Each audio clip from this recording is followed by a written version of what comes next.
नमस्कार मित्रांनो, नाविन्यपूर्ण योजनेअंतर्गत राज्यस्तरीय व जिल्हास्तरीय गाई, म्हशी व शेळ्या, बोकड योजनेअंतर्गत ज्या लाभार्थ्यांची निवड यामध्ये झालेली आहे, तर अशा लाभार्थ्यांनी आपली जी काही कागदपत्रे आहे, ही कागदपत्रे 15 जूनपर्यंत आपणास यामध्ये अपलोड करून घ्यावी लागणार आहे. तर या पोर्टलच्या माध्यमातून किंवा गुगल प्ले स्टोअरवर चे जे काही ॲप आहे, या ॲपच्याद्वारे आपण आपली कागदपत्रे यामध्ये अपलोड करून घेऊ शकता.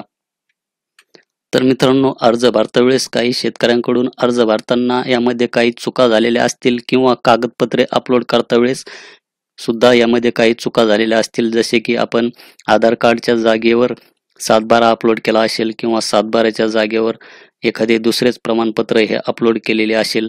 तर असे जे काही आपल्याकडून यामध्ये पोर्टलवर काही चुका झालेल्या असतील, तर चुका दुरुस्त करण्यासाठी आपण पोर्टलवर जर पाहिलं तर कसल्याही प्रकारचे एडिट करण्याचे ऑप्शन आपणास त्यामध्ये पाहायला मिळत नाही. तसेच ॲपमध्ये सुद्धा आपणास एडिट करण्याचे ऑप्शन त्यामध्ये देण्यात आलेले नाही.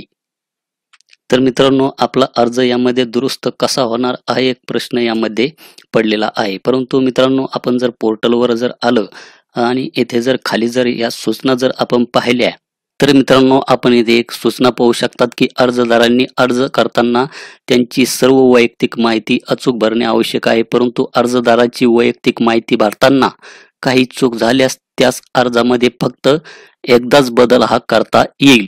परंतु ही सुविधा फक्त या वर्षी अर्ज करणाऱ्या नवीन लाभार्थ्यांनाच उपलब्ध होईल. तर आपल्या अर्जामध्ये जर काही चूक असेल, तर यावर्षी ज्यांनी अर्ज केलेले आहेत, तर अशांनाच यामध्ये एकदा संधी मिळणार आहे. तर अशा प्रकारची एक सूचना आपण इथे पाहू शकतात. परंतु पोर्टलवर जर आपण पाहिलं तर तिथे एडिट करण्याचे ऑप्शन नाही. तर हे एडिट करण्याचे ऑप्शन कधी येऊ शकते मित्रांनो, तर त्यासाठी आपण जाऊया येथे वेळापत्रक मध्ये. तर वेळापत्रक याच्यावर मी येथे क्लिक करतो. तर आपण येथे पाहू शकतात की मागील वर्षी तसेच या वर्षीच्या लाभार्थी मार्फत कागदपत्रे अपलोड करणे तारीख आहे 8 जून 2025 आणि समाप्तीची तारीख आहे 15 जून 2025.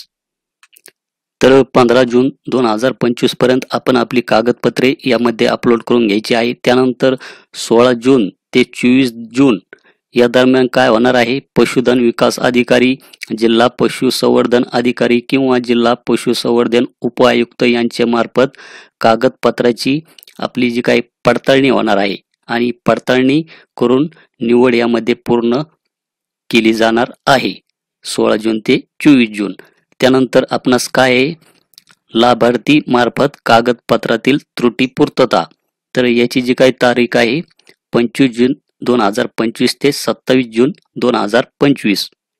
तर यामध्ये 25 जून ते 27 जून या दरम्यान आपणास हे जे काही ऑप्शन आहे एडिट करण्याचे, तर हे 25 जूनला यामध्ये येऊ शकते. तर यामध्ये आपण आपल्या कागदपत्रात काही त्रुटी असतील तर त्याची आपणास यामध्ये परत पूर्तता करावी लागणार आहे.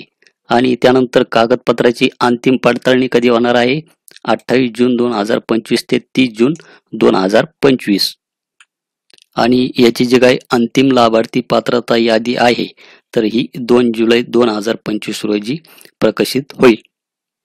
तर मित्रांनो, 25 जूनला आपल्याला यामध्ये कागदपत्रे अपलोड करण्यासाठी आपल्याकडून काही त्रुटी झालेल्या असतील, तर त्यासाठी ऑप्शन हे आपणास यामध्ये येऊ शकते. फॉर्म एडिट करण्यासाठी ऑप्शन हे येऊ शकते. परंतु 25 जूनच्या आतमध्ये आपणास यामध्ये कसल्याही प्रकारचे एडिट करण्याचे ऑप्शन हे यामध्ये पाहायला मिळणार नाही. तर आपण तेथे सूचना सुद्धा पाहिलेली आहे आणि येथे वेळापत्रक मध्ये माहिती सुद्धा येथे पाहिलेली आहे की लाभार्थी मार्फत कागदपत्रातील त्रुटी ज्या काही आहे या 25 जून ते 27 जून दरम्यान आपणास यामध्ये पूर्ण कराव्या लागणार आहे.